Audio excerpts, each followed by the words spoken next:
Hi friends, அனைவருக்கும் வணக்கம். இப்போ வந்து பார்த்தீங்கன்னா இப்போ இருக்க சூழ்நிலையில் வெயில் அதிகமாக இருக்குது.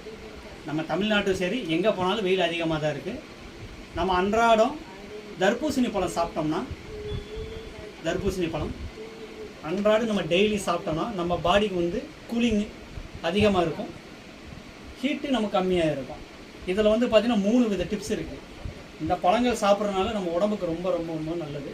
மெயினாக வந்து பார்த்திங்கன்னா கண்ணுக்கு நல்லது இந்த பழங்கள் நம்ம சாப்பிட்றதுனால. ரெண்டாவது, நம்ம என்ன பண்ணுறோம், பழத்தை அறுத்துட்டு இந்த கொட்டையை நம்ம கீழே போட்டுருவோம்.